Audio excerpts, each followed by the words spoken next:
प्रिय व्यूअर्स, यह Sanskriti IAS YouTube channel का PT think and solve programme है।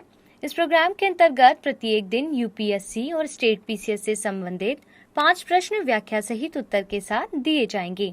हमें आशा है कि यह प्रोग्राम आपकी तैयारी में मददगार साबित हो। चलिए शुरू करते हैं आज के अपने प्रश्नों को।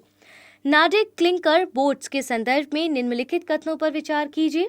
यह यूरोपीय देशों में हजारों वर्षों तक प्रयोग की जाने वाली लकड़ी की नाव है तथा हाल ही में इसे यूनेस्को की विश्व विरासत सूची में शामिल किया गया है। उपरोक्त कथनों में से कौन से कथन सही है?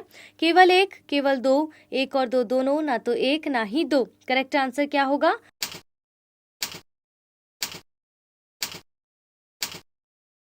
ऑप्शन सी, यानी कि दोनों ही ऑप्शंस करेक्ट हैं। आइए व्याख्या से समझ लेते हैं। क्लिंकर वोट्स लकड़ी की नाव है। उत्तरी यूरोप के लोगों ने हजारों वर्षों तक इसका व्यापार बढ़ाने और युद्ध में इसका उपयोग किया था। इसके ऐतिहासिक महत्व को यदि हम देखते हुए दिसंबर माह में डेनमार्क, फिनलैंड, आइसलैंड, नॉर्वे और स्वीडन ने संयुक्त रूप से क्लिंकर बोट्स को यूनेस्को की विरासत सूची में रखने की मांग की थी।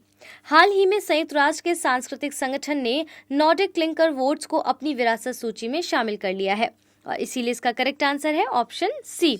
आइए दूसरे प्रश्न की ओर बढ़ते हैं। हाल ही में सुर्खियों में रहा गर्किन क्या है? एक शुद्ध ग्रह, खीरे की एक प्रजाति, हाल ही में पृथ्वी के समीप से गुजरने वाला शुद्ध ग्रह, उत्तरी पूर्वी क्षेत्रों में रहने वाली एक जनजाति।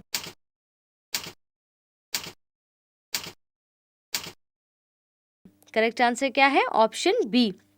आइए छोटी सी व्याख्या को देख लेते हैं क्या है। हाल ही में भारत विश्व में खीरे और ककड़ी का सबसे बड़ा निर्यातक बन गया है। सामान्यतः गर्किन खीरे की एक प्रजाति है जिसे अमेरिका और कनाडा में अचार के रूप में प्रयोग किया जाता है। वर्तमान में भारत बढ़ती वैश्विक मांग के अनुरूप बेहतरीन ककड़ी की कृषि, प्रोसेसिंग और निर्यातकों देश के रूप में उभरकर सामने आने लगा है। आइए तीसरे प्रश्न की ओर बढ़ते हैं। डिजिटल संसद ऐप के संदर्भ में निम्नलिखित कथनों पर विचार करें। इस ऐप को लोकसभा सचिवालय द्वारा प्रारंभ किया गया है। इसके माध्यम से लोकसभा के कार्य संबंधी जानकारी आम जनता को उपलब्ध कराई जाएगी। उपरोक्त कथनों में से कौन से कथन सही हैं? केवल एक, केवल दो, एक और दो दोनों, ना तो एक ना ही दो।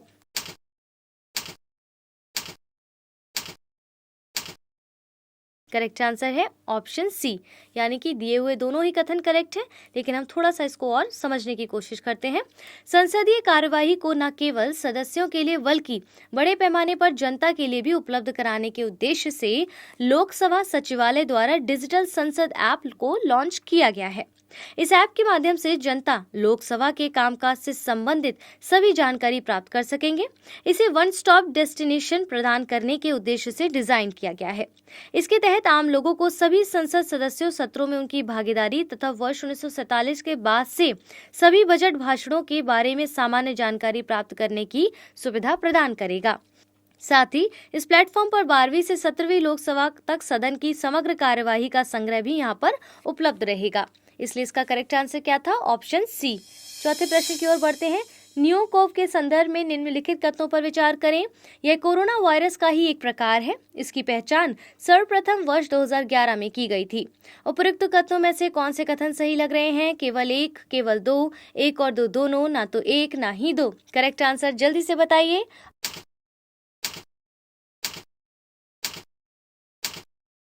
ऑप्शन सी, यानी कि दोनों ही ऑप्शंस करेक्ट हैं। आइए व्याख्या से इसको थोड़ा समझ लेते हैं। शोधकर्ताओं ने एक और वायरस नियोकोव का पता लगाया है जो वर्तमान कोविड-19 से भी ज्यादा खतरनाक है।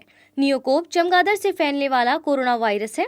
सर्वप्रथम इसकी पहचान वर्ष 2011 में चमगादड़ों की एक प्रजाति नियोरोमिसिया से की गई थी, इसलिए इसे नियोकोव का नाम दिया गया है। हाल ही में नया वायरस दक्षिण अफ्रीका में मिला है। यह काफी तेजी से फैलता है। हालांकि यह वायरस भी मनुष्यों में कोरोना वायरस की ही तरह प्रवेश करता है।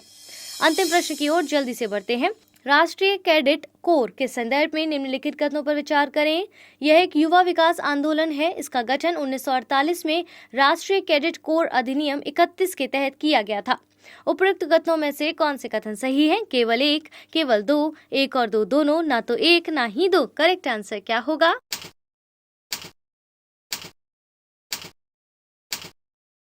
Option C.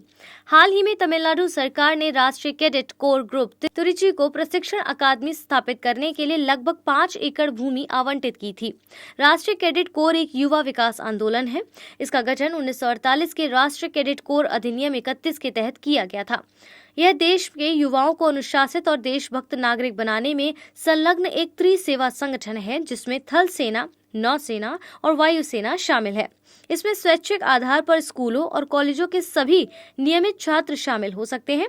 हालांकि छात्रों को सक्रिय सैन्य सेवा देने संबंधी इसका कोई दायित्व नहीं होता है।